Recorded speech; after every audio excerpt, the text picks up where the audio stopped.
UPK. Oh, one West. Babylon is falling to rise no more again. Babylon is falling. Freedom is here, my friend, not just part of the nation. Yeah, our shine never come bring peace, him start of the vision. Now put your trust in our riches and wealth, guns are ammunition. I just the last statutes and commandments, we make the decision to keep them with precision. I just part of the nation. Daniel get a vision, him see the black Christ, it wasn't a white depiction. No allegiance to Rome nor its regions, come out them religion if you want be a free man. Cause the deacons them full of demons, same situation with Rasta with Islam. Only beacon of hope for your lean on is UPK and the General Yana. Every fowl of the ear, every beast of the field, every creeping thing we creep on land, every mouth of the clear, loud and clear. Yeah, our shy Mashiach is a black man who have fear, let him hear. Time to prepare, spiritually separate from Babylon. We no weak, we no fear, we no tear. Bun Saddam, my bun Batman are just part of the nation. Yeah, our shine never come bring peace in start of the vision. Now put your trust in our riches and wealth, guns are ammunition. I just the last statutes and commandments, we make the decision to keep them with precision. Just part of the nation, send evils and curses on the whole city and the beasts and all churches. America fall, them deserve it. Rome get defeat, history repeat, I know the first thing. Hey, 400 years they work with, then desert with, then turn round and call we worthless. But now the COVID lurking, them hurting, and they need doctors and nurses. Hey, one day to building up a turn after the long journey. No care much money you a earn if you still want Babylon burn. One day to building up a turn after the long journey. No care much money you a earn. Hey, I just part of the mission. Yeah, our shine never come bring peace in start of the vision. No put your trust in our riches and wealth, guns are ammunition. I just the last statutes and commandments, we make the decision to keep them with precision. I just part of the mission. Yeah. I want West in I place once more, yeah, easy. You wanna know where I come from? You wanna know where I come from? I believe. You wanna know where I come from? I don't pan the Middle East, but y'all out the West want get the kid peace. Me step over to pretty Christine, a big broad smile and giggling teeth. Have a brand new 4-5 pretty Christine. Me deal with the chica press pretty pristine. Them say them bad but we no intrigue. If you this now your top 10 killing increase. We no join both sides. One West are the best, you fi know boy. They put a S on your chest when the chrome pint. Every bone a broke when left lone tribe. They go force right boy, if you know your size. Don't see me on the street on a force fight. You get ratchet knife in your throat pipe. Man who make your job flesh like your ghost rise. Give up the ghost, make it both wise. Y'all shut up, bend over, pan to a pint. Fuck you, make you get wet like a boat ride. If you hold tight, y'all, me a hold tight. Alright, no later, then more time. Me have things to do, but got more fight. Lucky where the nanny, y'all do bright. Play we shoot the bumbo clad, you grind. That's where me come from. I don't pan the Middle East, but y'all out the West one get the kid piece. Me step over to pretty Christine, a big broad smile and giggling teeth. Have a brand new 4-5 pretty Christine. We deal with the chica press pretty pristine. Them say them bad but we no intrigue. If you this now your top 10. Yeah, them too bad, I just mouth them up, I just slogan. You coulda big and tough like Hulk Hogan. You get your own a bag, you get total. Send your soul to God, their best no God. Do all fucking clip of your own that. No come set, no chop of your own bat. I go get sent off, we run postal. Get a play out box. She say me handsome, she want hold me cocky at ransom. She want hood fi broke, she want yam some. She say breed me, give me that one son, boy. We have shotgun, we have Remington, we have Magnum. So if a beef you want, you can have some. Anything we come turn in a phantom. How where we come from? I don't want the Middle East, but y'all out the West one get the kid please. Me step over to pretty Christine. A big broad smile and giggling teeth. Have a brand new 4-5 pretty crisp clean. We deal with the trigger press pretty pristine. Them say them bad but we no intrigue. If you this now you talk then killing increase. Increase, increase, increase, increase, increase. You know enough. Yeah, see. I one was in a building. I know when we come through, just hide the gal them and hide the liquor.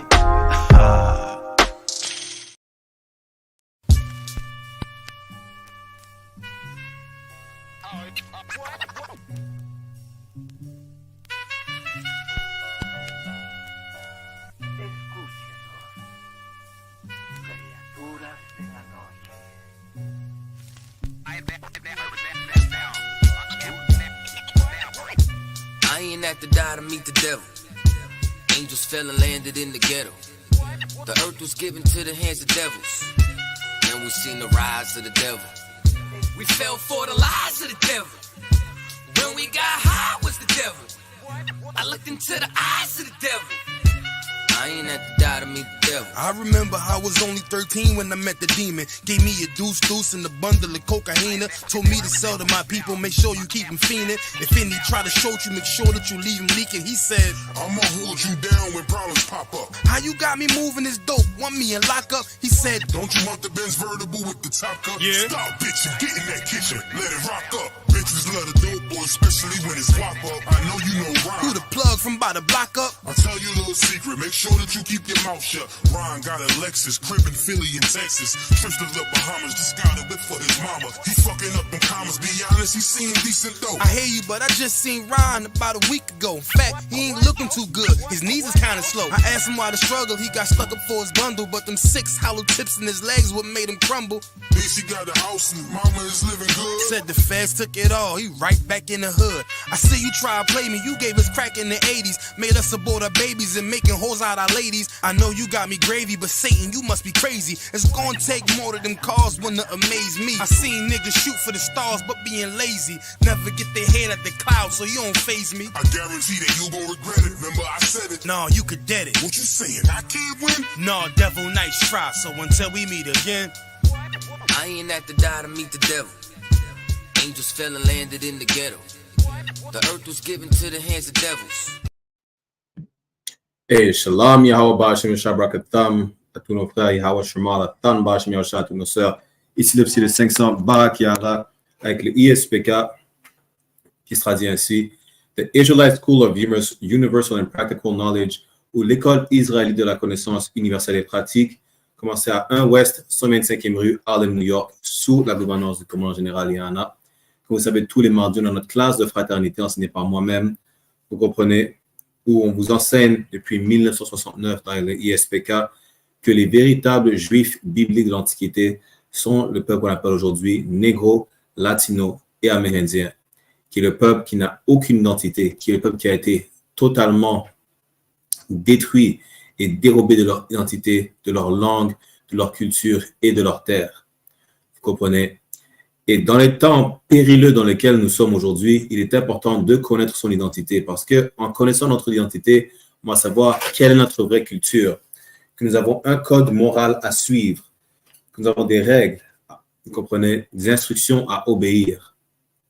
Okay? Parce qu'un peuple sans culture est un peuple qui n'a rien, littéralement. Parce que sans notre culture, qu'est-ce qu'on va faire? On va essayer d'adopter tout ce qui nous semble bon, la culture de toute autre nation parce qu'on n'a pas la nôtre. Vous comprenez? Le sujet d'aujourd'hui, justement, est le fait que, comme plusieurs d'entre vous peuvent le voir, nous sommes en 3e guerre mondiale et pour ceux qui pensent qu'ils sont sains et saufs parce qu'ils sont en Europe, aux États-Unis, au Canada, et ainsi de suite, la guerre est en train de se répandre. Où que vous soyez, la guerre se répand. La question pour les négros, les latinos, les amérindiens, quel côté avez-vous choisi? Dans quel camp vous êtes-vous rangé déjà? Vous comprenez?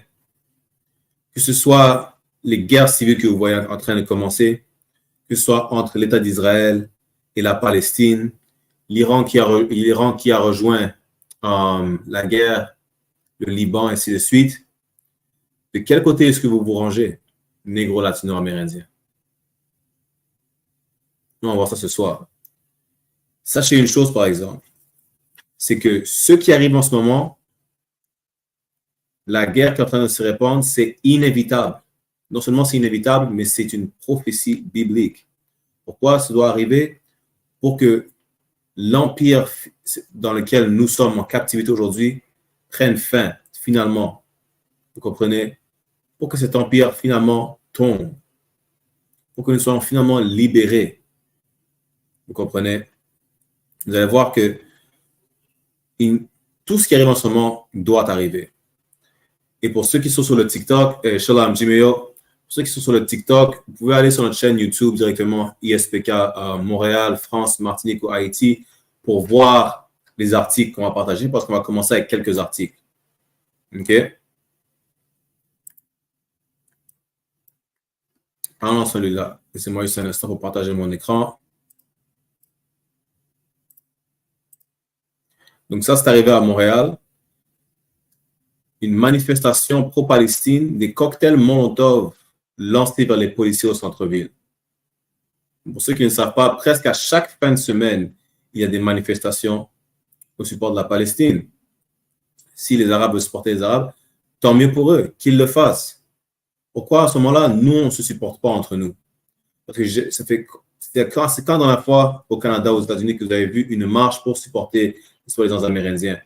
C'est quand la dernière fois que vous avez une marche, okay, où toutes les autres nations supportent la Martinique et la Guadeloupe par rapport à l'empoisonnement de la chlordécone, par rapport au coût de la vie chère.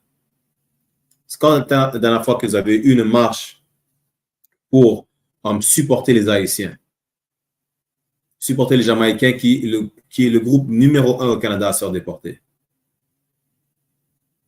Toutes les nations font des marches pour elles-mêmes. Mais quelle autre nation supporte la véritable nation d'Israël, supporte les négros, les latinos, les amérindiens? Aucune. Vous allez voir que peu importe où vous êtes, tant que vous n'êtes pas ensemble, vous ne serez pas sains et saufs. Même les policiers eux-mêmes sont en danger. Il n'y a plus de respect pour la loi. Jimmy, il n'y a pas de problème. On se parlera après la classe. Tu m'enverras un message directement et on va voir comment on peut contacter. OK? Vous allez voir que même la loi, les soi-disant forces de l'ordre, l'autorité, même eux n'ont plus aucun pouvoir. Vous comprenez? Et le pouvoir minime qu'ils ont, même eux vont voir par eux-mêmes que ils devront, comment dire, ils ne pourront pas s'occuper du peuple. Qu'est-ce qu'un policier dit à chaque fois? Que ce soit aux États-Unis, que ce soit en France, ainsi de suite, tout ce qu'ils veulent, c'est rentrer chez eux sains et saufs, s'occuper de leur famille. Vous croyez vraiment qu'ils vont commencer à se mettre en danger pour leur peuple ou leur empire qu'ils savent qui est en train de tomber, en train de s'écrouler et qu'il n'y a aucune façon de le réparer? Parce que ce n'est pas comme si les autres nations ne savent pas, même les Caucasiens ne savent pas que leur empire s'écroule et qu'il n'y a aucune façon de le fixer. OK? Mais alors, commençons à lire l'article vite fait. Laissez-moi juste zoomer un peu. Ça dit des policiers qui couraient après des manifestants qui venaient de vandaliser plusieurs commerces se sont fait lancer des cocktails Molotov dimanche soir lors d'un rassemblement pro-palestinien qui a complètement dégénéré au centre-ville de Montréal. Vraiment, il n'y a rien de choquant par rapport à ça. Pourquoi? Qu'est-ce qui est arrivé il y a quelques mois? Donald Trump, déjà, je crois, c'est le mois passé, quelqu'un d'autre a essayé de tuer Donald Trump. Il y a quelques mois de ça, Donald Trump s'est pris une balle à l'oreille. Il n'y a rien de choquant. Plus personne ne va respecter les forces de l'ordre ou le gouvernement de la société dans laquelle ils vivent. Et shalom, sis. Vous comprenez? Et ça, c'est biblique. Et cela doit arriver pour que nous soyons finalement libres, négro-latino-amérindiens, les 12 tribus d'Israël. Vous allez voir que pire encore va arriver. Vous pensez vraiment que si les policiers eux-mêmes ne sont pas saufs dans leur ville, si Donald Trump lui-même n'est pas sauf dans son soi-disant pays, je me rappelle même lorsqu'ils avaient tué le petit Naël, okay, en France, ils ont défoncé une voiture dans la maison du maire. Personne n'a de respect pour l'ordre de la société dans laquelle ils sont. Plus personne. Ce qui vous montre quoi? Parce que s'il n'y a plus d'ordre dans ces sociétés, ils ne peuvent plus contrôler qui que ce soit. Ils n'ont plus aucun pouvoir. Et ce qui va arriver, pour beaucoup d'entre vous, ça va être quelque chose de, comment dire, d'horrible. Ça va être assez horrible à voir ça. Mais pour ceux qui savent ce qui arrive, dans les ISPK, on sait pourquoi cela arrive. Non seulement on sait pourquoi cela arrive, mais on sait ce qui va arriver ensuite. La question, c'est comment se préparer à ça? Et de quel côté allez-vous ranger quand chaque nation va se tourner l'une contre l'autre? Vous comprenez?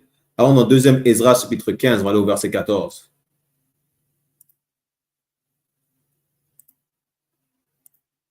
Pour ceux qui veulent voir l'écran, pour aller directement sur notre chaîne YouTube ou Facebook, ISUPK Montréal, ISUPK France, ISUPK Martinique ou ISUPK Haïti. 2e Ezra, chapitre 15, verset 14, dit « Malheur au monde et à ceux qui l'habitent ». Qu'est-ce que ça veut dire? Pour ceux qui comprennent le contexte, monde ne veut pas dire la planète Terre. Monde veut dire la société ou l'empire. Et malheur, qu'est-ce qu'un malheur selon la Bible? Malheur veut dire mort et destruction. À ceux de cette société et à ceux qui l'habitent. Vous voyez même, ils lancent des cocktails Molotov sur les policiers. Il y a environ 2 ans, lorsqu'ils ont tué le petit Naël, ils ont défoncé la mairie, ils ont brûlé des écoles, les autobus. Allez voir la situation en Martinique en ce moment. Vous comprenez? Malheur au monde et à ceux qui habitent. Dans quel monde nous sommes? Nous sommes dans le monde des béquets. C'est eux qui contrôlent le monde, c'est leur empire, où qu'ils soient sur la face de la terre. On suit leur gouvernement, leur idéologie. Et mort et destruction à ceux qui habitent cette société. Alors, verset 15.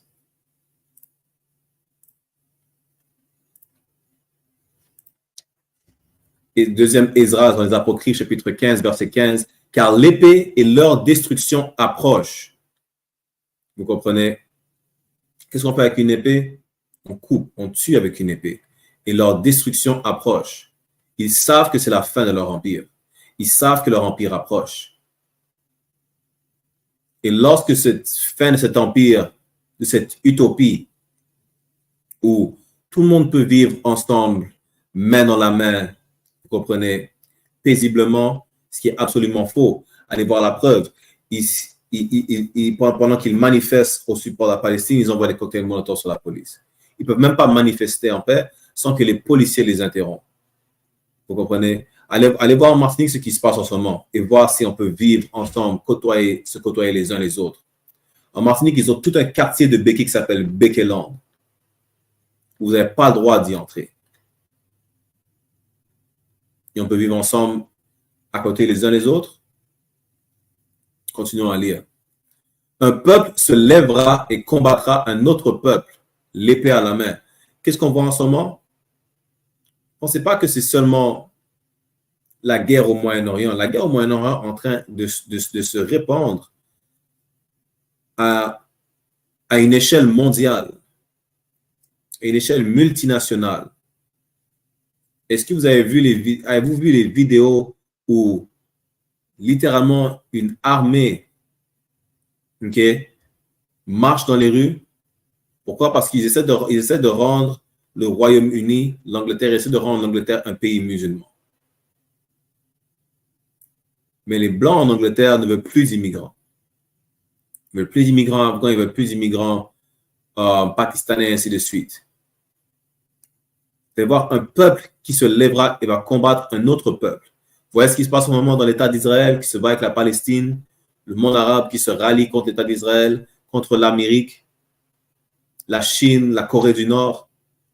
Ce n'est pas seulement des pays, Ça, ce sont des peuples qui se rallient ensemble pour combattre d'autres peuples. L'épée à la main. Encore une fois, qu'est-ce que vous faites avec l'épée? Vous allez en guerre. L'épée était l'arme de guerre d'auparavant. Votre épée d'aujourd'hui, c'est quoi? C'est votre arme à feu. Ce sont toutes les armes que vous avez utilisées. Ces armes que vous allez utiliser pour vous battre sont ces épées-là, que chaque peuple va utiliser pour se lever contre un autre, pour aller combattre un autre peuple. Voilà la situation dans laquelle nous sommes aujourd'hui. La question est, lorsque ces peuples-là se battront l'un contre l'autre, quel camp choisirez-vous? Qui seront vos alliés? Qui seront vos ennemis? Voilà la question que vous devriez vous poser, négro, latino, amérindien. Parce que chaque nation qui se lève contre une autre, c'est toujours levé contre vous. Vous êtes toujours opprimé. Donc, de quel côté allez-vous vous ranger? Allez-vous faire comme lorsque vous votez? Vous allez voter pour la nation qui est la moins pire pour vous? Alors qu'elles sont toutes aussi mauvaises. Continuons à lire. En verset 16. Deuxième Esdras, chapitre 15, verset 16. Car il y aura des dissensions parmi les hommes, et ils se tourneront les uns les autres. Vous allez avoir aussi des guerres civiles. Ce n'est pas seulement des guerres raciales que vous allez avoir, mais des guerres civiles. Avez-vous vu ce qui est arrivé aux États-Unis le 6 janvier? Avez-vous vu ça? C'est même pas nouveau le fait que les Blancs se retournent contre leur gouvernement. Mais ça va être encore pire. Pourquoi? Parce que ce n'est pas seulement eux qui vont se retourner contre leur gouvernement, ce sont eux et ceux qui les suivent. Par exemple, vous, négro latino-amérindiens, qui font confiance à votre oppresseur. Vous allez soit vous ranger du côté du gouvernement, du côté de ceux qui sont contre le gouvernement. Et pareillement, vous allez vous battre les uns contre les autres, que ce soit guerre raciale, que ce soit guerre civile. Dans les deux cas, peu importe laquelle se répand en premier, la guerre raciale ou la guerre civile, peu importe laquelle se répand en premier, ça va mener à la guerre mondiale pareillement. Et là, lorsque toutes les nations seront en guerre, la question est encore de quel côté vous rangerez-vous? Laquelle nation se battra pour vous lorsque vous vous battrez pour elle? Laquelle? Quelle nation vous supportera? Quelle nation ne vous trahira jamais? Parlons de trahison. Quelle nation peut même vous faire confiance pour vous battre à leur côté? Parce que sachant que chaque nation est vos ennemis, est votre ennemi,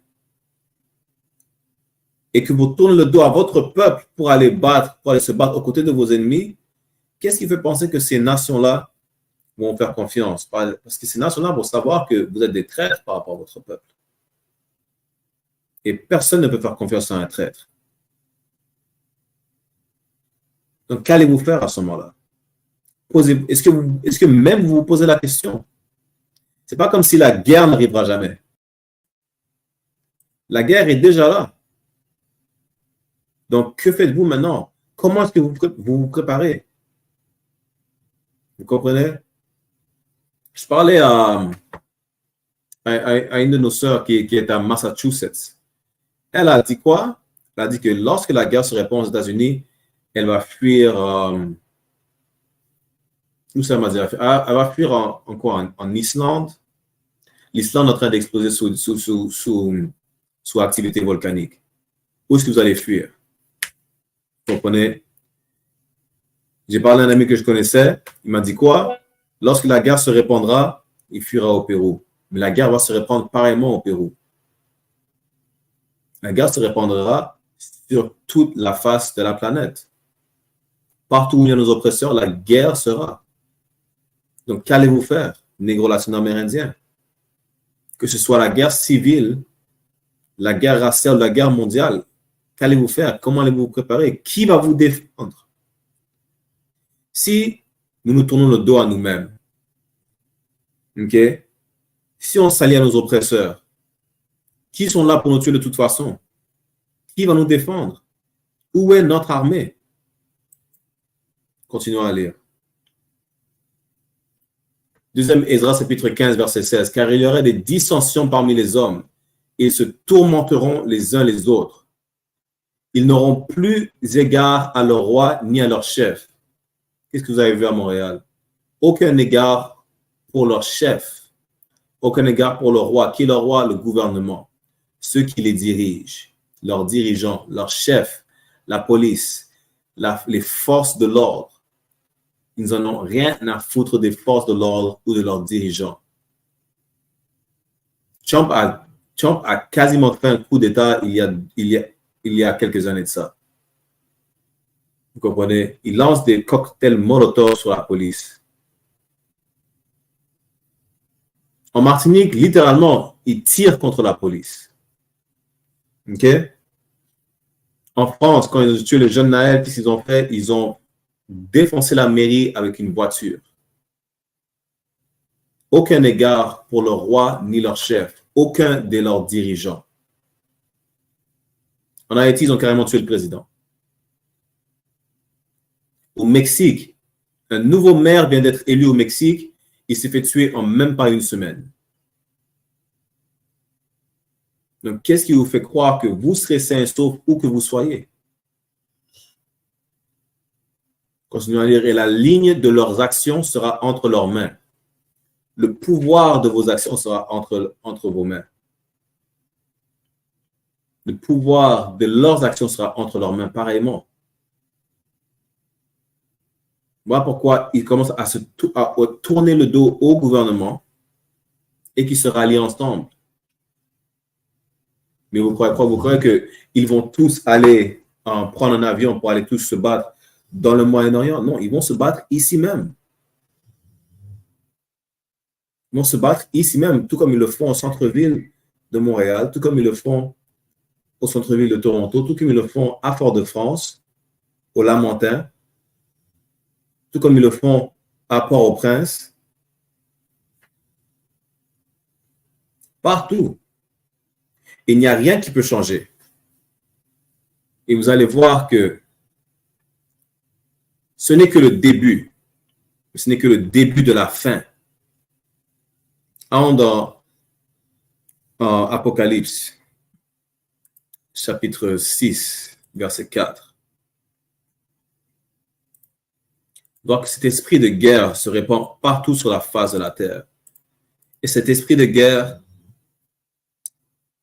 c'est, comment on pourrait dire, a été prophétisé depuis longtemps. On nous parle que la Bible est un livre du passé. Ce n'est pas un livre du passé. Si c'est un livre du passé et que ça ne s'appelle pas aujourd'hui, pourquoi est-ce que ça prophétise la guerre mondiale? Pourquoi ça dit que chaque nation va se lever l'une contre l'autre?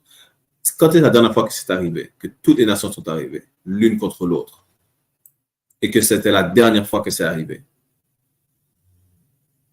Vous ne pouvez pas dire que c'était la dernière fois que c'est arrivé. Et que ça n'est jamais arrivé après ça. Pourquoi? Parce que la Deuxième Guerre mondiale n'était pas la dernière. La guerre dans laquelle nous sommes aujourd'hui est la dernière. La captivité dans laquelle nous sommes aujourd'hui est la dernière. Notre dernière captivité. On est dans Apocalypse chapitre 6, verset 4, et je vais vous montrer que c'est notre dernière captivité. Vous comprenez? Apocalypse chapitre 6, verset 4. Et il sortit un cheval roux. Celui qui le montait reçut le pouvoir d'enlever la paix de la terre. Après le COVID, vous pensiez que le monde allait revenir à la normale, que tout allait redevenir comme avant. Littéralement, quand ils ont commencé à enlever toutes les sanctions de la COVID-19, qu'est-ce qui est arrivé? La Russie a envahi l'Ukraine. La Chine parle d'aller en guerre avec l'Inde. La Chine parle d'aller en guerre avec la Taïwan.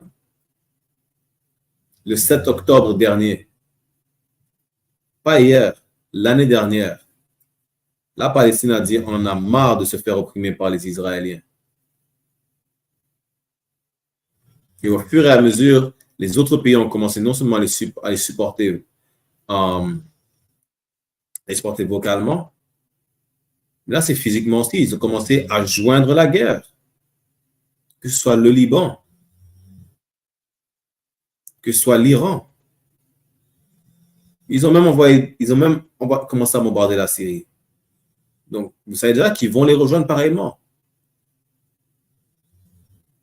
Et ils ont un contrat. S'ils demandent l'aide des Américains, les Américains doivent aller aider l'État d'Israël. Et si l'Amérique va en guerre, ils ont besoin d'aide, le Canada doit partir en guerre. L'ONU a dit au Canada de commencer à se préparer pour la guerre. Vous comprenez? Chaque nation va aller en guerre. Chaque nation va se tourner l'une contre l'autre. Ce cheval roux et celui qui monte le cheval, qui a le pouvoir d'enlever la paix sur la terre, c'est cet esprit de guerre qui se répand sur tout le visage de la terre. Et c'est inévitable. Chaque prophétie qui est arrivée dans la Bible a toujours été inévitable. Vous comprenez? Continuons à lire. Et celui qui le montait reçut le pouvoir d'enlever la paix de la terre, afin que les hommes s'entretuent, et une grande épée lui fut donnée. Vous allez voir que la seule façon qu'il puisse avoir la paix sur terre est après cette guerre, lorsque nous retournerons au pouvoir. Lorsque les négros latino-amérindiens seront au pouvoir, là, il y aura la paix sur terre. Jusqu'à ce que ce moment arrive, cet esprit de guerre a enlevé la paix de la terre. Que tout le monde commence à s'entretuer. Et chacun peut voir en ce moment que dans toutes les régions où que vous soyez, le taux de crime augmente. C'est quasiment comme s'il tue quelqu'un à chaque jour, c'est pas à chaque semaine. Vous comprenez? Et ça, c'est inévitable. Vous ne pouvez pas empêcher cela d'arriver. Laissez cela arriver. Car le fait que toutes ces calamités, toutes ces guerres, tous ces fléaux ne sont que le signe que notre oppression arrive à une fin. Vous comprenez? En notre deuxième Esdras, chapitre 16, verset 18, ce sera le commencement des douleurs et des grands deuils. Qu'est-ce que vous voyez à chaque fois? Vous allez mettre à la télé tel nombre de victimes. Des centaines de victimes. Bientôt, vous allez voir des milliers de victimes. Vous allez arriver à un moment où vous n'entendrez même plus parler de ça à la télé. Pourquoi? Parce que vous n'allez même plus y avoir accès. Vous allez devoir écouter ça sur la radio. Sachez que lorsqu'il y a une guerre en monde, vous n'aurez plus accès. Surtout si c'est une guerre mondiale. Surtout si c'est une guerre sur le territoire où vous êtes. Vous comprenez? Deuxième Esdras, chapitre 16, verset 18. Ce sera le commencement des douleurs et des grands deuils, le commencement de la famine et d'une grande mort, le commencement des guerres. Et les puissances seront dans la crainte. Quelle puissance? Les puissances mondiales, que ce soit les Américains, les Français, les Anglais, les Canadiens, les Australiens. Tout le monde sera dans la crainte, tout le monde sera dans la peur parce qu'ils savent ce qui arrive. Ils savent ce qui arrive, mais ils sont tellement fiers, ils ont tellement d'orgueil qu'ils ne pensent pas que personne ne pourra les détrôner, même pas Dieu. Mais il arrive un temps où que toutes ces puissances-là seront dans la crainte. Ces puissances-là sont dans la crainte depuis le 11 septembre. Encore plus dans la crainte depuis quand? Il y a environ 2 ans, on va dire, de ça. Il y a un ballon d'espionnage qui est arrivé au-dessus du Canada et des États-Unis, un ballon d'espionnage chinois qui a traversé l'air spatial des États-Unis. Ces puissances sont dans la crainte. Pourquoi? Parce qu'ils ont financé toute une armée pour aller se battre dans l'espace. Vous n'y croyez pas? Allez voir c'est quoi le Space Force, la force spatiale des États-Unis. Allez voir c'est quoi. C'est pas un film, c'est une chose, c'est une armée véritable qu'ils ont financée pour pouvoir se battre contre une menace qui viendra de l'espace, littéralement. Quelle est cette menace? Cette menace est Christ qui vient avec les anges. Cette menace qui descendra du ciel, comme prophétisé dans la Bible, et Christ qui descendra avec les anges pour détruire cet empire. Et parmi toutes ces puissances-là, laquelle de ces puissances se battra pour vous, négro latino-amérindien? Laquelle? Laquelle de ces puissances vous protégera? Laquelle de ces puissances, en laquelle de ces puissances que vous pouvez avoir confiance? Continuons à lire. Le commencement des mots. Que ferai-je quand ces mots surviendront? Qu'allez-vous faire quand tous ces malheurs vont venir sur vous? Quand tous ces malheurs vont tomber sur la face de cet empire dont vous voulez toujours faire partie? Qu'arrivera-t-il à ce moment-là? C'est une chose, que toutes ces choses-là sont supposées arriver. Et que vous allez devoir choisir un camp. Vous allez devoir faire un choix. Que le choix soit difficile ou non, vous allez devoir faire un choix. Vous comprenez? Lorsqu'il sera temps, vous allez devoir faire le choix le plus important de votre vie. Ces choses-là doivent arriver et qu'elles sont inévitables. Allons dans Matthieu chapitre 24, verset 6. Quand s'il y a des questions, les commentaires, n'hésitez pas à les mettre dans le chat. OK? Matthieu chapitre 24, verset 6. C'est un instant. Matthieu chapitre 24, verset 6. Vous entendrez parler de guerre et de bruit de guerre. Ça fait combien de temps qu'on entend juste parler de guerre? À tous les jours, on entend parler de guerre. On entend parler de la guerre qui empire, de la guerre qui se répand, de la guerre qui arrive, de dire aux pays tels que le Canada, qui est considéré comme la Suisse de l'Amérique du Nord, qui est considéré comme si le Canada est neutre et accepte tout le monde. De même, le Canada doit aller en guerre. Les États-Unis se préparent à aller en guerre depuis des années. Kim Jong-un, le dirigeant de la Corée du Nord, n'attend que le moment épice pour appuyer sur le bouton, pour appuyer sur son bouton nucléaire. Vladimir Poutine ne fait que de vous rappeler que non seulement nous sommes en guerre mondiale, mais qu'il est prêt à aller au niveau de la guerre nucléaire. Tous les jours, vous entendez que ça empire. Continuons à lire. Gardez-vous d'être troublés, car il faut que ces choses arrivent. À qui ça parle? Qui parlait aux Israélites? De ne pas être troublés, de ne pas avoir peur, car toutes ces choses-là doivent arriver. Toutes ces choses-là doivent arriver pour que nous soyons finalement libérés de notre oppression. Pour que Christ finalement soit envoyé par le Seigneur pour briser le ciel et venir se battre contre toutes ces nations. Parce que ces nations-là, au milieu de cette guerre, lorsque Christ va revenir et descendre du ciel, elles vont se tourner contre lui. Elles vont arrêter de se battre entre elles, elles vont se tourner contre lui. Vous comprenez? Et gardez d'être troublés. N'ayez pas peur. Ne craignez pas ce qui est en train d'arriver. Ces choses-là doivent arriver. Elles sont inévitables. Continuons. Mais ce ne sera pas encore la fin. Encore une fois, c'est que le début. Pire va arriver. Allons, verset 7. Une nation s'élèvera contre une autre et un royaume contre un royaume. Ça parle de votre guerre mondiale. Et ce n'est pas la seule chose dont vous devrez vous inquiéter. Déjà qu'on a des problèmes pour s'alimenter en Martinique, surtout avec le coût de la vie chère. Partout sur la face de la terre, en ce moment, vous allez voir, ça parle de famine. Ils viennent juste de fermer des ports aux États-Unis, le port de Baltimore, le port du Golfe du Mexique, des ports qui sont parmi les plus importants, des ports au Mississippi. Les ports sont parmi les plus importants. Vous comprenez? Non seulement pour exporter des biens, mais aussi pour importer des biens. Les ports sont fermés, vous allez voir dans beaucoup d'allées de vos magasins, il n'y aura rien sur les étagères. Juste un jour après qu'ils aient fermé les ports, tout comme pendant le temps de la COVID, okay, le monde a commencé à acheter en panique du papier toilette. Vous n'avez même pas vos priorités dans les mains. La preuve que vous n'êtes pas prêt pour ce qui est à venir et que vous achetez du papier toilette en panique. Le papier toilette ne va pas vous nourrir.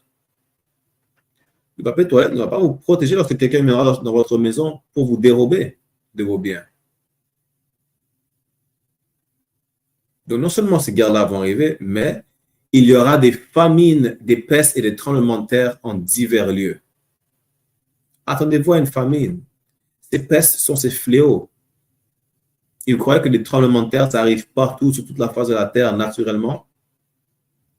Il y en a qui vont dire, oui, mais c'est juste la nature. Ce n'est pas juste la nature. Dieu fait en sorte que cela arrive. Pareillement comme le tremblement de terre qui est arrivé au Japon en 1er janvier. Vous croyez que c'est une coïncidence? Ça ne l'est pas.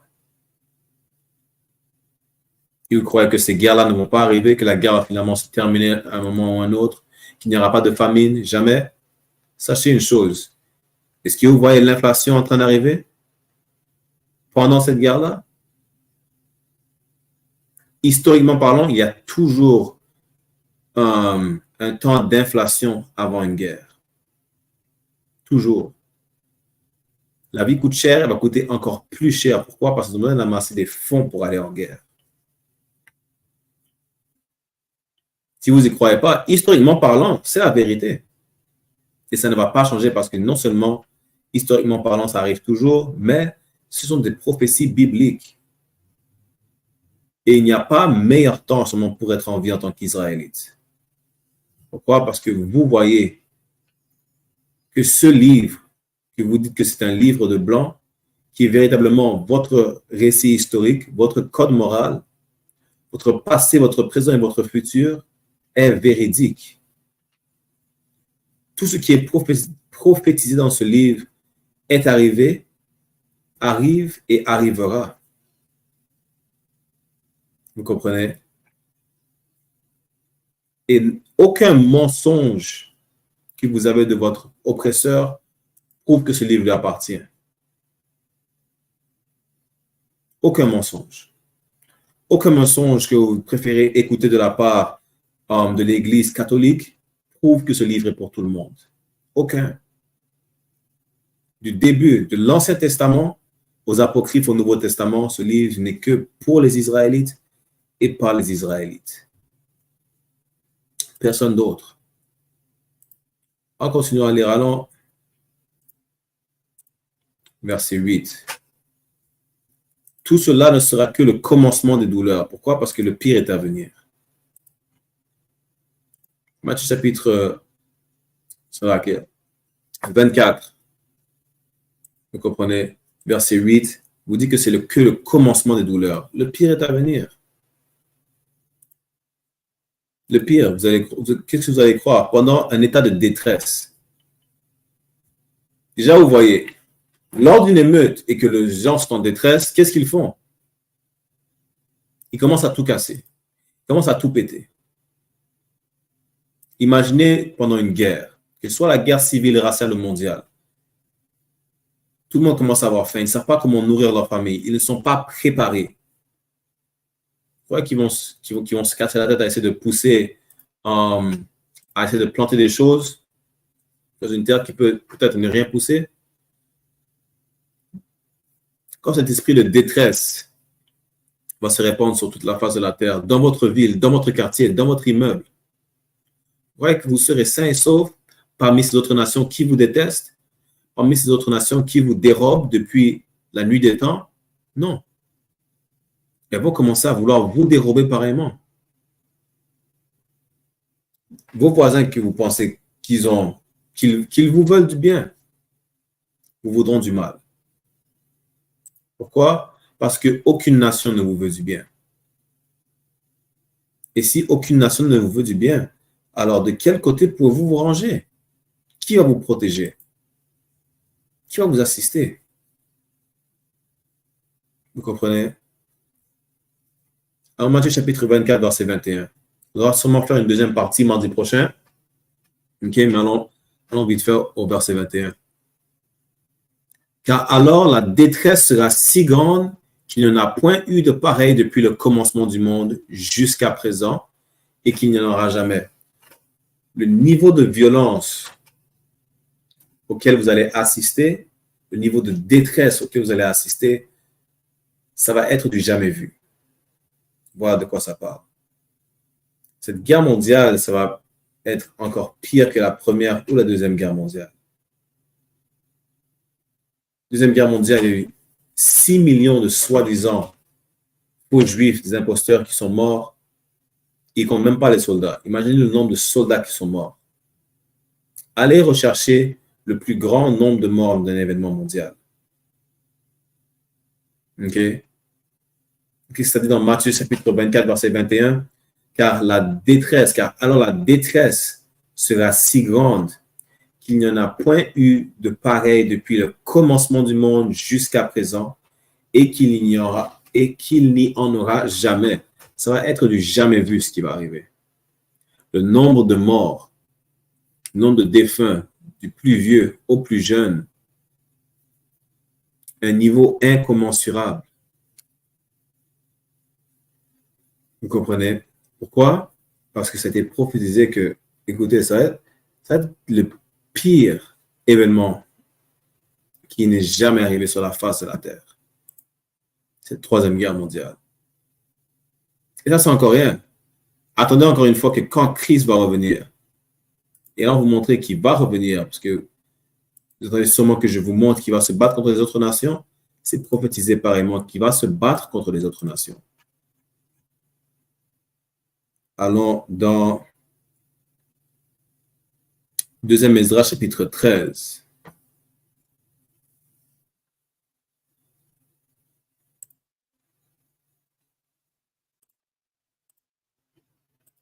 Deuxième Esdras, chapitre 13, verset 32.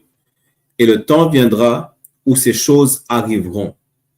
Toutes ces choses-là, que ce soit la guerre, que ce soit les famines, les tremblements de terre, les feux de forêt, tous ces cataclysmes, ces calamités, ces fléaux vont arriver. Arrivent en ce moment. Là est le temps où ces choses arrivent. Quand le pire est à venir, il va falloir attendre que le pire arrive. Et le temps viendra où ces choses arriveront et où les signes que je t'ai montrés auparavant se produiront. Quels sont ces signes? Tous ces signes, toutes ces prophéties, tout ce qui nous a été dit auparavant. Et alors paraîtra mon fils que tu as vu comme un homme qui montait. Pareillement, tout comme Christ est monté, Christ va redescendre du ciel. Lorsque toutes ces choses arriveront, lorsque cet empire s'écroulera, lorsque toutes ces guerres civiles, raciales, guerres mondiales se répandront, lorsque cette famine, lorsque vous allez commencer à mourir de faim, mourir d'un fléau, que ce soit la COVID, que ce soit là, il y a une nouvelle maladie qui vient juste de sortir, que ce soit cette maladie qui vient de sortir. Lorsque toutes ces choses-là arriveront, Christ va revenir. Continuons à lire. Verset 33. Et quand tout le peuple entendra sa voix, chacun dans son pays abandonnera la guerre qu'il a entre eux. Pendant cette guerre mondiale, lorsque tous ces peuples se battront les uns contre les autres, ils vont arrêter de se battre les uns contre les autres lorsque Christ arrivera. Ils vont arrêter de se battre les uns contre les autres. Et qu'est-ce qu'ils feront à ce moment-là? Verset 34. Deuxième Esdras, chapitre 13, verset 34. Et une multitude innombrable se rassemblera. Comme tu les as vus, prêtes à venir et à le vaincre en combattant. Ils vont se battre contre Christ. Ils vont arrêter de se battre les uns les autres, pas parce qu'ils veulent la paix sur terre, pas parce qu'ils arrivent à un accord pour arrêter de se battre.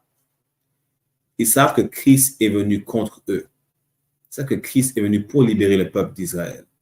Ils savent que Christ est venu se battre contre toutes les nations pour libérer son peuple, pour sauver son peuple. Et voilà pourquoi ils vont arrêter de se battre les uns contre les autres et ils vont venir pour essayer de le vaincre en combattant. Vous comprenez? Voilà ce qui va arriver. Voilà ce qui est inévitable. Voilà ce que vous n'apprendrez pas à l'Église. L'Église vous dit que Dieu aime tout le monde. Allez à l'Église, la paix sur terre et peu importe quelle connerie ils vous disent. Ils veulent croire que Jésus, le doux Jésus blanc, est amour et paix. Christ lui-même dit qu'il ne va pas venir pour amener la paix sur la terre. Christ lui-même a dit ça. Christ lui-même vous fait choisir un côté. Parce que vous ne pouvez pas être des deux côtés. Vous ne pouvez pas être du côté de Dieu et du côté de ceux qui sont contre Dieu. Christ vous fait choisir un côté. Pourquoi? Parce qu'il n'est pas là pour faire venir la paix sur la terre. Christ dit lui-même, il a dit qu'il arrive avec une épée. Et vous savez déjà que si il dit qu'il arrive avec une épée, ce qu'on vous montre tout de suite, okay, s'il dit qu'il arrive avec une épée lui-même et qu'il va se battre contre les autres nations, que croyez-vous qu'il va faire avec cette épée contre ces autres nations-là? Posez-vous la question. Déjà, qu'est-ce qu'on fait avec une épée? Qu'est-ce qu'on fait avec un objet tranchant à la base? Posez-vous cette question. Allez demander ça à votre pasteur la prochaine fois que vous allez à l'église. Pourquoi Christ dit qu'il n'est pas venu pour amener la paix? Pourquoi ça dit dans 2e Esdras, dans les Apocryphes, chapitre 13, versets 32 à 34, que lorsque les nations se battront les unes contre les autres, elles vont se tourner pour se battre contre Christ. Demandez ça à votre pasteur. Vous comprenez? Dans Matthieu chapitre 10, verset 34. Ne croyez pas que je sois venu apporter la paix sur la terre. Je ne suis pas venu apporter la paix, mais l'épée. Encore une fois, Christ lui-même a dit qu'il n'est pas venu apporter la paix sur la terre.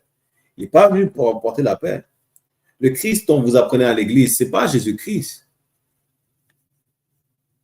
Christ, si il prend exemple sur Dieu, Dieu est un homme de guerre, qu'est-ce qui veut penser que Christ est amour, bisous, câlins, fleurs et peu importe quelle bêtise qu'il vous apprenne à l'église? Matthieu chapitre 10, verset 34, Christ lui-même dit, ne croyez pas que je sois venu apporter la paix sur la terre. Il n'est pas venu apporter la paix. Il ne vient pas d'une façon faible. Ce n'est pas un homme faible. Christ est un homme austère, c'est un homme que les gens craignaient. Du coup, je ne suis pas venu pour apporter la paix, mais l'épée.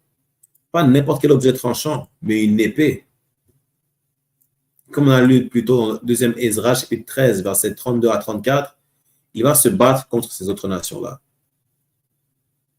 avec cette épée. Même lorsqu'il va revenir, vous allez voir que c'est là que Laissez-moi juste un instant, je vais partager mon écran encore. Que même c'était prophétisé que son habit, son vêtement qui est blanc, va couler du sang, mais ce ne sera pas le sien.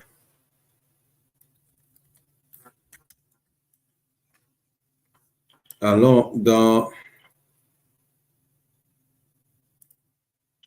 Apocalypse chapitre 19.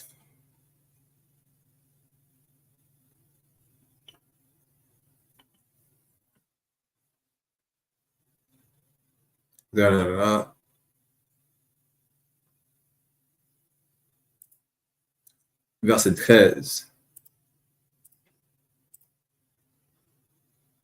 Apocalypse chapitre 19, verset 13. Ça parle de Christ encore. Et il était vêtu d'un vêtement teint de sang. Pourquoi son vêtement serait teint de sang? Parce qu'il n'est pas venu pour amener la paix sur la terre. Parce qu'il est venu pour se battre contre toutes ces autres nations-là qui oppriment la nation d'Israël. Et son vêtement va être teint de sang. Tellement son vêtement va être rempli de sang qui lui éclabousse. Vous comprenez? Qui lui éclabousse dessus.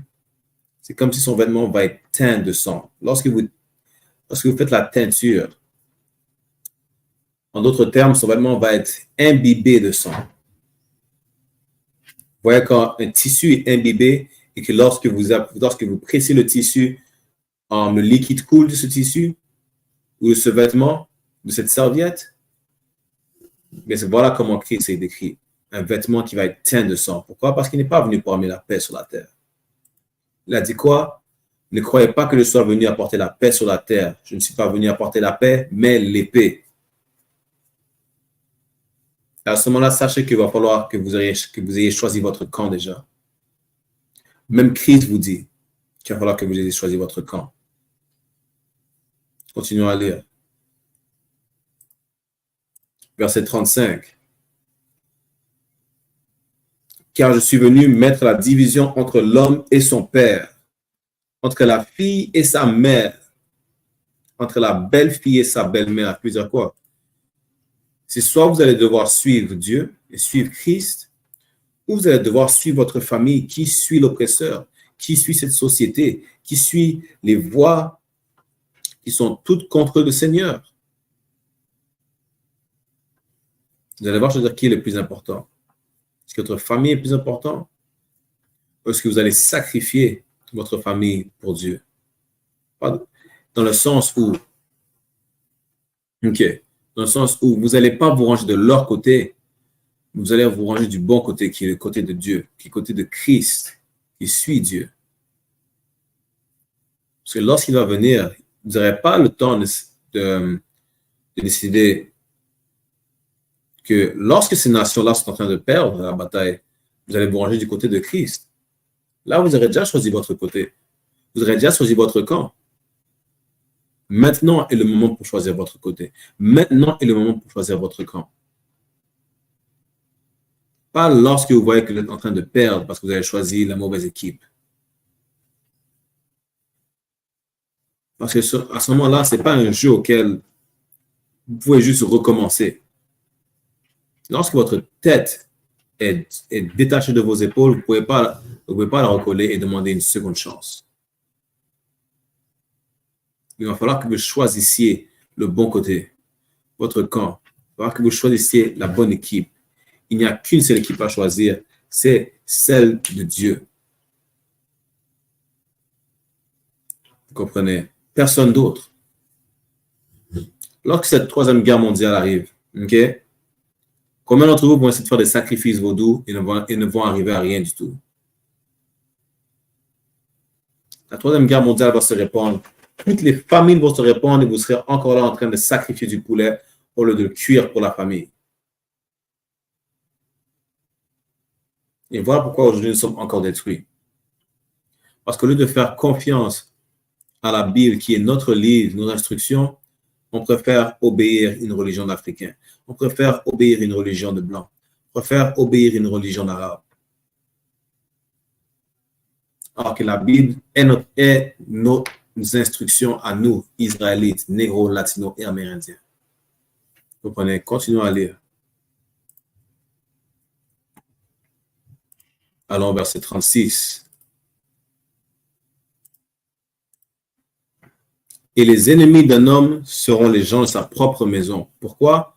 Parce que les gens de votre propre maison vont vous dire qu'il va falloir vous ranger d'un côté ou d'un autre, mais ni l'un ni l'autre n'a aucun rapport avec Dieu.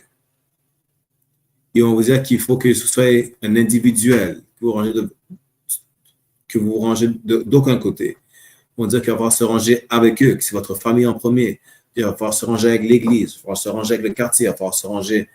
Peu importe de quel côté ils vont vous dire de vous ranger, ça ne sera pas avec Christ ni avec Dieu. Et la seule place qui se range, la seule institution, famille qui se range du côté de Christ est dans le ISPK et nulle part ailleurs. Si vous pensez avoir la solution, montrez-la nous. Vous ne l'avez pas. Et on peut prouver que vous ne suivez pas Christ ni le Créateur, que vous suivez votre oppresseur. C'est aussi simple que ça. Si vous n'êtes pas dans les ISPK, que Dieu soit avec vous. Vous comprenez? C'est aussi simple que ça. Parce que votre famille que vous allez obéir vont se joindre à l'oppresseur. Pourquoi? Parce qu'on s'est toujours joint à l'oppresseur Parce qu'on a toujours voulu vénérer l'oppresseur comme s'il avait une importance pour nous. Pourquoi? Parce qu'ils sont nombreux, parce qu'ils sont soi-disant, parce qu'ils montrent leur puissance et que sans le Seigneur, on n'a aucune puissance. Mais au fil du temps, on continue à suivre ces autres nations qui sont la raison pour laquelle on n'a aucune puissance, parce qu'on les suit. Et que le Seigneur lui-même a dit que lui-même va se venger pour nous. Lui-même va se combattre, va se battre pour nous. Comme s'il ne le ferait jamais. Il va se battre pour la nation d'Israël. Un instant.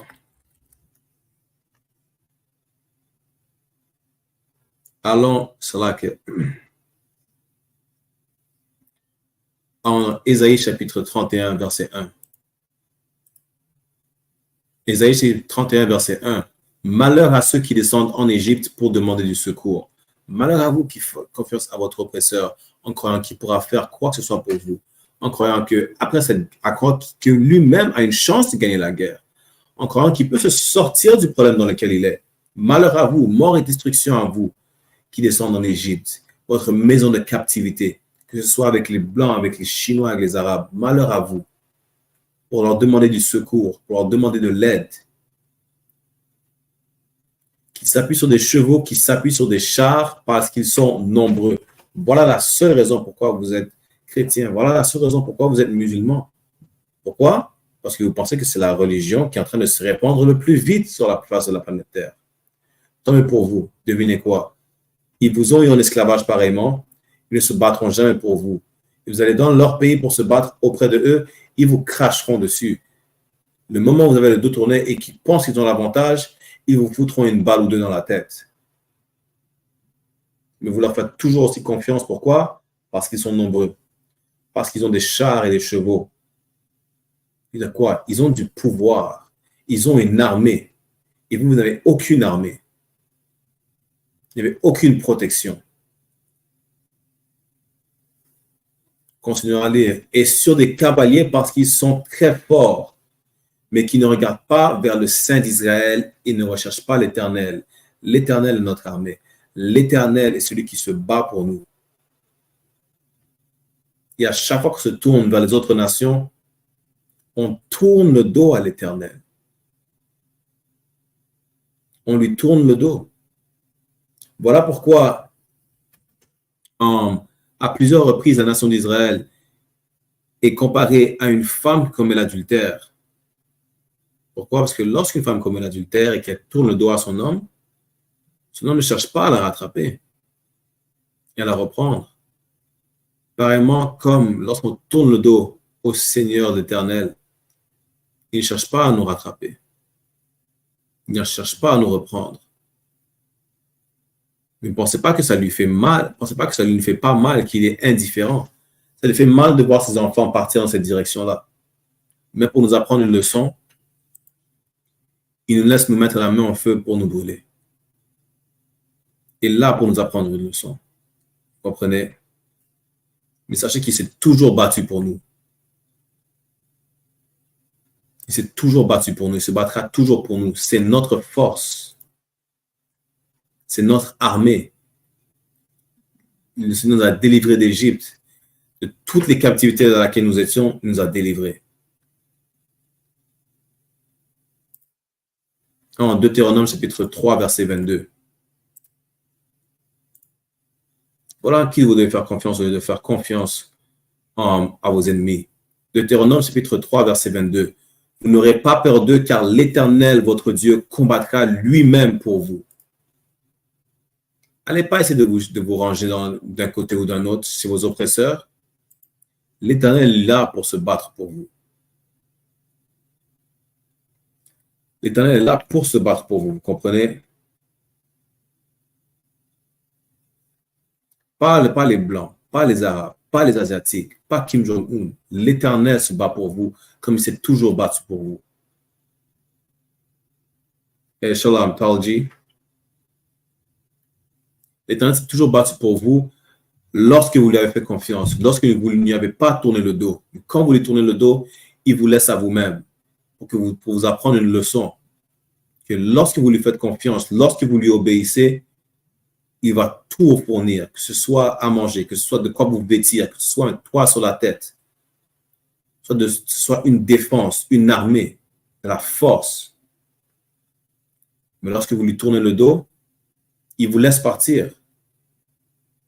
Lorsque vous décidez de sauter dans le vide, il n'est pas là pour vous rattraper. Il vous dit de ne pas sauter dans le vide. Vous voulez sauter dans le vide, vous allez plonger dans un puits sans fond et continuer à plonger jusqu'à ce que vous réalisiez que vous avez fait une erreur et que vous allez lui demander pardon et de l'aide. Arrêtez de faire confiance à vos oppresseurs parce qu'ils vous montrent qu'ils ont la plus grosse armée mondiale. Quelle armée mondiale? L'armée de l'État d'Israël faisait comme si ils ont un dôme qui est supposé protéger le pays de l'État d'Israël. Devinez quoi? Le dôme s'est brisé. L'Iran a passé à travers le dôme. Les Caucasiens ne vivent qu'avec une ancienne réputation, en faisant comme si les Américains ont la plus grosse armée du monde. Les Américains ont perdu non seulement la guerre du Vietnam, ils viennent de perdre la guerre en Afghanistan. Qu'est-ce qui vous fait penser qu'ils sont les plus forts encore? Pas comme s'ils ont perdu une guerre en Afghanistan il y a des années de ça. Il y a quoi? Il y a peut-être 2 ans, 3 ans de ça, ils ont perdu la guerre en Afghanistan. Une guerre de 20 ans qu'ils ont perdue. S'ils sont aussi forts, pourquoi ils n'ont pas gagné la guerre? La seule entité qui est la plus forte, qui peut vous protéger, qui va le faire, est le Seigneur Dieu, Yahweh en hébreu, le Dieu de la nation d'Israël. Encore une fois, Deutéronome chapitre 3, verset 22. Vous n'aurez pas peur d'eux, car l'Éternel, votre Dieu, combattra lui-même pour vous. Vous comprenez? Lui-même, il se battra pour vous. Dans Nahum, chapitre 1, verset 2. On va faire une deuxième partie pour la classe la semaine prochaine. OK? Nahum, chapitre 1, verset 2. Dieu est jaloux et l'Éternel se venge. Vous croyez qu'il va oublier tout ce que ces nations-là nous ont fait? Non. L'Éternel est en train de se venger. Il les laisse détruire les unes contre les autres avant de tomber sur eux. L'Éternel se venge et est furieux. L'Éternel se venge de ses adversaires. Il garde la colère sur ses ennemis. Qui sont les ennemis de l'Éternel? Toutes les nations hors de la nation d'Israël sont les ennemis de l'Éternel. Que ce soit les Édomites, ce que vous appelez les Blancs, les Caucasiens, les Békés, les Ishmaélites, qui sont les Arabes, que ce soit les Moabites, que ce soit les Ammonites. Toutes ces nations-là sont les ennemis de Dieu. Vous voulez savoir pourquoi Dieu va les exterminer? On voit pourquoi. Dans Psaume chapitre 83, verset 12. La Bible n'est pas seulement un livre d'instruction. Encore une fois, la Bible est le récit historique. Ce sont les archives historiques des Israélites qui vous montrent qui sont leurs ennemis. Pourquoi leurs ennemis font telle chose? Psaume chapitre 83, verset 12. Question de temps, on va juste aller directement au verset 12. Vous pouvez lire à partir de Psaume chapitre 83, verset 1, qui vous nomme ces nations-là, qui leur montrent toutes ces nations-là qui sont les ennemis de Dieu. OK? Psaume chapitre 83, verset 12 vous dit quoi? Qui a dit, prenons possession des maisons de Dieu. Quelles sont les maisons de Dieu? Les 12 tribus d'Israël. Ils nous ont eu en possession. C'est-à-dire quoi? On leur appartenait. Nous étions leurs esclaves. Vous comprenez? Voilà de qui ça parle. Voilà pourquoi Dieu va les exterminer. Dieu va aller contre toutes ces nations-là et va se venger. La colère de ses ennemis. Qui sont ses ennemis? Vous allez voir les tabernacles d'Édom. Tabernacle qui est un autre mot pour dire leur maison, leur famille. Les Ishmaélites, les Ammonites, les Moabites, les Cananéens, les Philistins. toutes les nations sur la face de la terre. Dieu va les détruire. Vous comprenez? Dans Nahum chapitre 1, verset 7.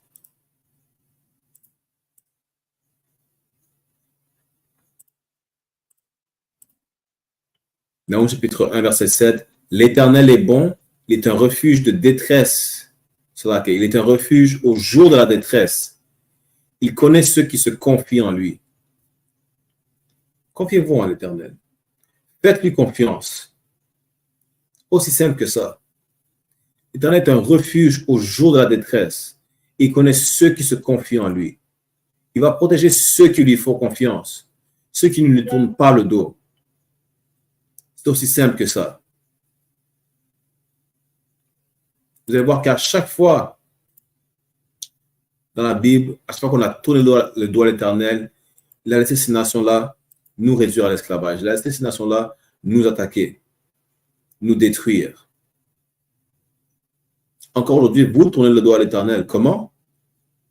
En étant chrétien, en étant musulman, en faisant confiance, en essayant de continuer à rejoindre le monde ou la société que l'Éternel déteste.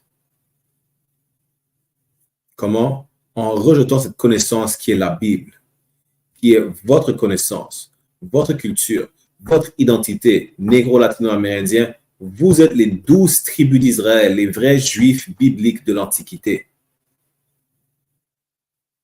Et voilà ce que vous rejetez, qui vous montre, vous comprenez, à chaque fois, ce qui arrive lorsque vous tournez le dos à l'Éternel. Alors quoi? Dans Nahum chapitre 1, verset 7, dit l'Éternel est bon et il est un refuge. C'est un refuge, un sanctuaire. Là, vous serez sains et saufs au jour de la détresse.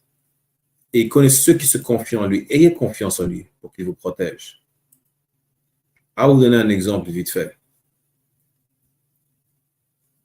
Allons dans Juge, chapitre 10, verset 6. Comme on a vu plus tôt dans Deutéronome 3 et 22, l'Éternel se battra pour nous. Et vous allez voir, Juge, chapitre 10, verset 6. Vous allez voir qu'est-ce qui arrive lorsqu'on tourne le dos à l'Éternel. Ça, c'est un exemple parfait. Juge, chapitre 10, verset 6, okay, qui dit « Les enfants d'Israël recommencèrent à faire ce qui est mal aux yeux de l'Éternel. » Donc, dans ce temps-là, on était entouré parmi les autres nations.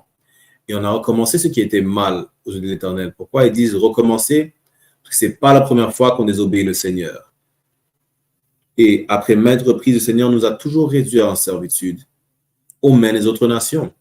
Vu qu'il arrête de nous protéger, okay, lorsqu'il arrête de nous protéger, vous allez voir que les autres nations savent que lorsque Dieu ne nous protège pas, elles sont plus fortes que nous.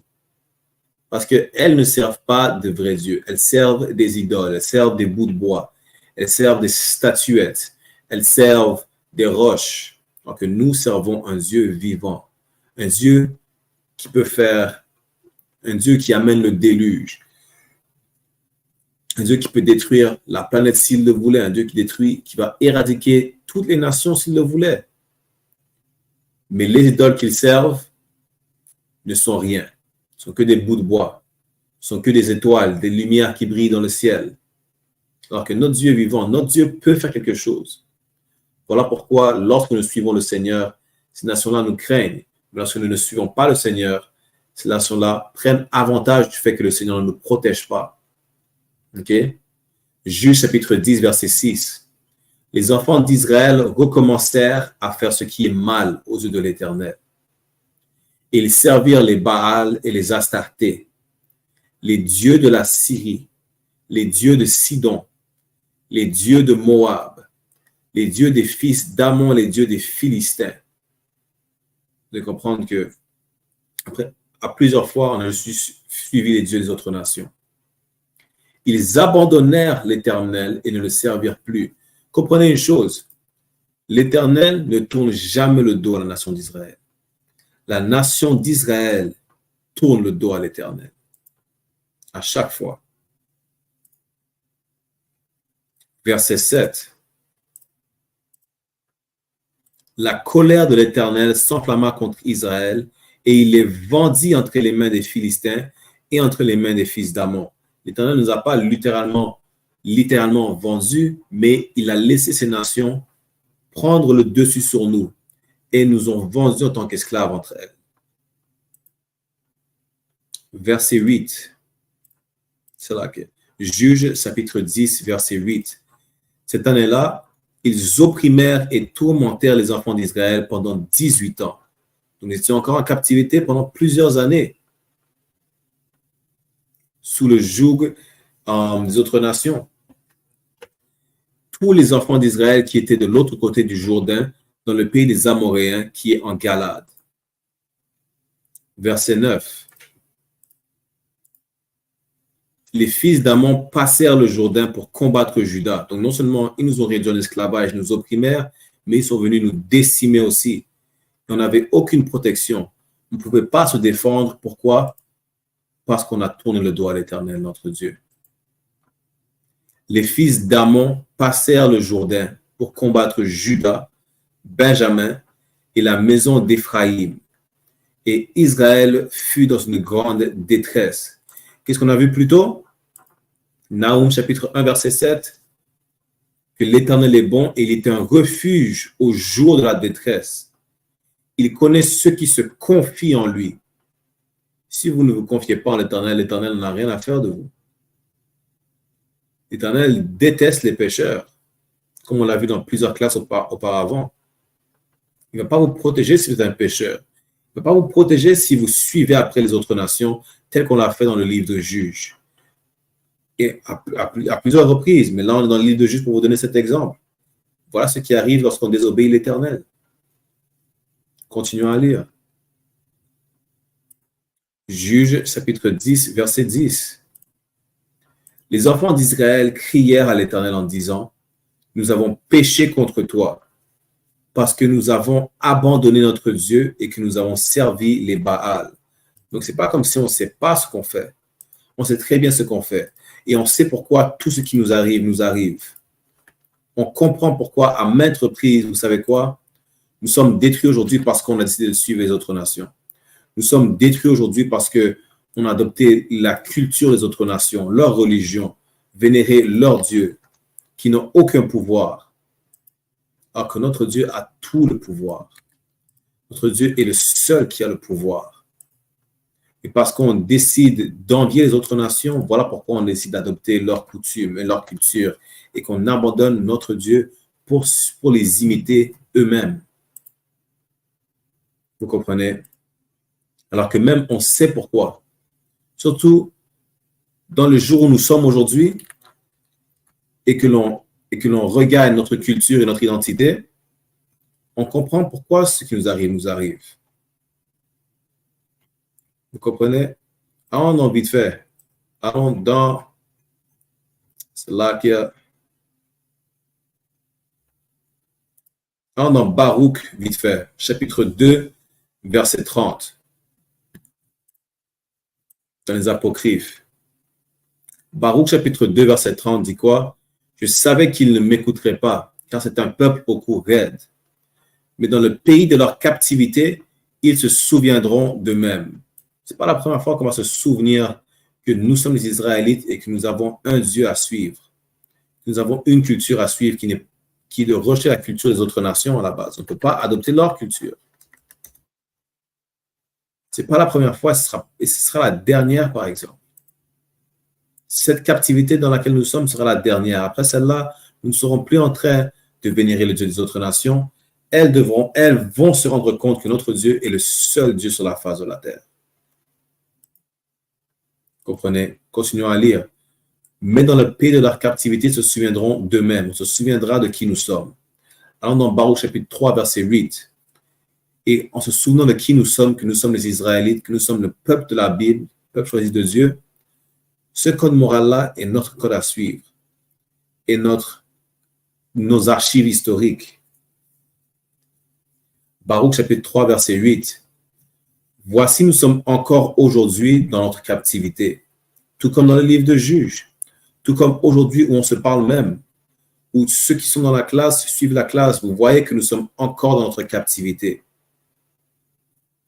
Où tu nous as dispersés pour être un objet d'opprobre et de malédiction. Il y a quoi? L'une de ces malédictions est que nous serons dispersés aux quatre coins du monde. Et pour être soumis à des représailles selon toutes les iniquités de nos pères qui se sont éloignés de l'Éternel notre Dieu. Encore une fois, ce n'est pas Dieu qui s'éloigne de nous, c'est nous qui nous éloignons de Dieu. Donc voilà pourquoi dans le livre de Juges, ces autres nations ont pris le dessus sur nous. Mais tout comme dans le livre de Juges, aujourd'hui, on se rappelle de qui nous sommes, de notre identité, de notre culture. Et on prie l'Éternel. On sait qu'on a péché contre lui. On lui demande de nous libérer encore une fois, pour la dernière fois. Encore une fois, laissez-moi vous montrer vite fait que ça va être la dernière captivité. Que chaque chose qu'on vous dit, vous pouvez aller le vérifier vous-même. Allez demander à votre pasteur de qui ça parle. Pourquoi sont-ils captifs? Quelle sera leur dernière captivité? La captivité dans laquelle nous sommes aujourd'hui. Lamentation chapitre 4, verset 22. Le châtiment de ton iniquité est accompli, fille de Sion. Il ne t'emmènera plus en captivité. Nous sommes dans notre dernière captivité aujourd'hui.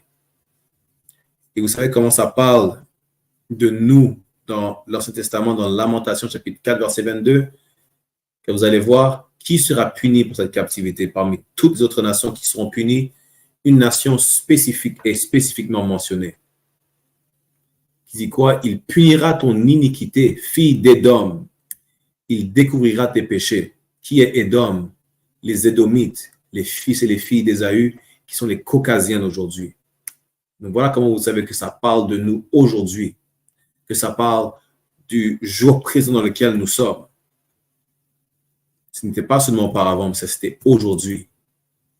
Vous comprenez? Allons finir le livre de Juges, chapitre 10. On va terminer la classe. On va continuer le reste la semaine prochaine.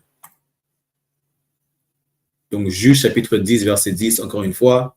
Le contexte est que nous avons décidé de faire confiance à ces autres nations, de vénérer leur Dieu, de tourner notre dos à l'Éternel notre Dieu, Yahweh, qui est notre protection, qui est notre refuge lorsqu'on lui a fait confiance, lorsqu'on le suit, lorsqu'on lui obéit. Et ces nations-là ont eu le dessus sur nous. Et après des années d'oppression, on s'est retourné, on s'est rappelé de notre identité, on s'est rappelé de qui nous sommes, de notre Dieu. On se tournait vers lui et on lui demandait en criant et ensuite en lui demandant pardon. Nous savions que nous avons péché contre lui parce que nous l'avons abandonné. Allons lire ça encore. Juges chapitre 10, verset 10. Les enfants d'Israël crièrent à l'Éternel en disant, « Nous avons péché contre toi parce que nous avons abandonné notre Dieu et que nous avons servi les Baals. » Les Baals, ce sont les dieux païens. Ce sont les idoles des autres nations. Juges chapitre 10, verset 11. L'Éternel dit aux enfants d'Israël, « Ne vous ai-je pas délivré des Égyptiens, des Amoréens, des Ammonites et des Philistins? » Dieu est en train de nous dire que c'est lui qui s'est battu pour nous. C'est lui, après plusieurs reprises, qui nous a toujours libérés de nos captivités, que ce soit celle des Égyptiens, qui nous a libérés de l'oppression des Amoréens, de l'oppression des Ammonites, des Philistins. Il nous a toujours libérés. Mais encore une fois, on lui a tourné le dos. Verset 12. C'est là que... Juges chapitre 10, verset 12. Les Sidoniens, les Amalécites et les Maonites vous ont opprimés. Vous avez crié à moi et je vous ai délivré de leurs mains. Après plusieurs reprises, toutes ces nations-là nous ont eu en captivité. Toutes ces nations-là essaient de nous décimer, de nous opprimer. Mais lorsqu'on plaidait au Seigneur, il nous a toujours délivrés de leurs mains. Et Shalom Kodash, Yabashash Baktat, what if we're tuning in? I'm about to end it. It's in French, but if you have any questions in English, feel free to put them in the chat. Juges chapitre 10, verset 13. Mais vous m'avez abandonné et vous avez servi d'autres dieux, c'est pourquoi je ne vous délivrerai plus. Pas parce qu'il nous a tourné le dos, mais parce qu'on lui a tourné le dos, il n'allait pas nous aider. Ce n'est pas qu'il ne nous délivrera plus, mais on allait payer le prix pour notre transgression. Vous comprenez? Vous allez nous apprendre une leçon de la dure manière. Verset 14. Il disait quoi? Allez crier au Dieu que vous avez choisi, qui vous délivre au temps de votre détresse. Pourquoi? Parce que si vous voulez faire confiance aux autres dieux, vous voulez faire confiance aux autres nations, allez leur demander de l'aide. Allez demander à ces autres dieux qui n'existent pas de vous libérer. Allez demander aux dieux de vos oppresseurs de vous libérer de vos oppresseurs. Voilà ce que Dieu vous dit. Si c'est en eux que vous avez confiance, faites-leur confiance et demandez-leur de vous libérer à ce moment-là. Vous comprenez? Continuons à lire verset 15.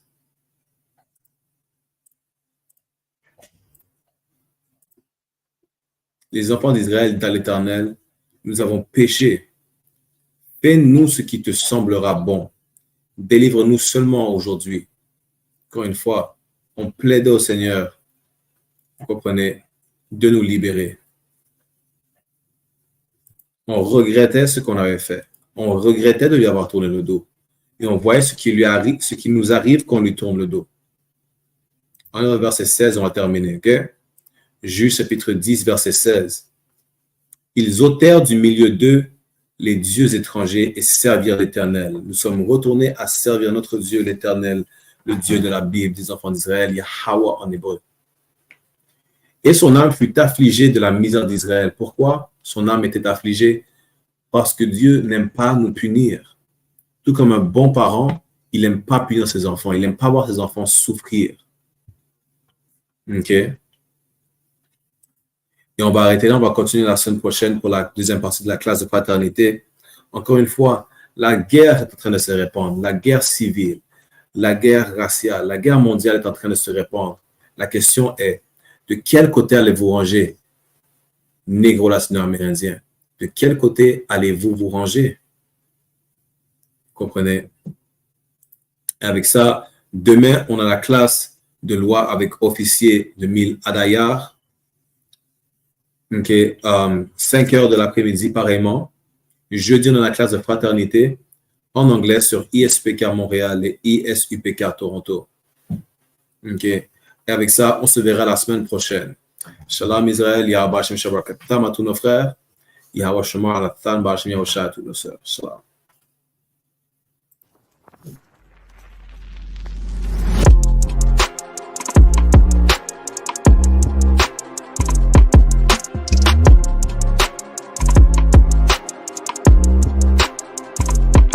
Okay, I walk up out the door. Fuck everybody, cause if you ain't UPK, I ain't worried about you. I got a lot on my mind and only class can save me. So you know me, I'm first class, feeling educated. Okay, I go by my mission. Then the shouter in the world's walk to me with intention. She said she know about the school. I like my music, she listen. She said she tryna come in, but her sis keep her distant. I told her Charlotte the water. Hey, Shalom, I see her. Tryna see if she on game, if that tongue looking decent. She said Shalom, yeah, how was Shema? Allah Bahashim Yahweh Shah. She got real on me. She's caught between the fire. It's really in her mind. It's easy to be evil. Secrets inside of me. Don't let her see me wasted. Don't let her see me down. Don't let her see me fake it. Truly, I wanna do right. I caught this you for real. I should've known you was trying. And so lock it off the real. I was caught in my mind. And if you know it, then come in. You gotta add it and all. Don't be afraid to change your ways. Be afraid of your dime. I mean, you see how to attend. What sense keep it by? She said drinking, smoking. That's something she do all the time. Homegirls ain't really shit, but they the nearest ones by. One got too many niggas, and the other bitch by. I said, damn. Try separating. Get educated. She said I said try harder with an exclamation. You gotta fight temptation and have some patience. She said it's boring, I like clubbing and getting hella wasted. That's them demons that start up all of them legions in you. Once you throw, that gay bitch gon' try to eat your pudding. Once you throw, that whole bitch gon' try to bring some niggas. And you'll fall every time, or am I assuming? I say I'm with you, shouting, or you with yourself? I can help you, baby, but can you help yourself? You say you know a little something, but do you believe or what? You know it's sins all around, put that wisdom first.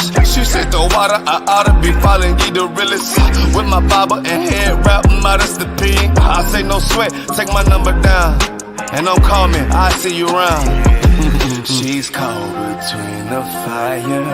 It's really in her mind. It's easy to be evil. Secrets inside of me. Don't let her see me wasted. Don't let her see me down. Don't let her see me fake it. Truly, I wanna do right. Shalom Israel.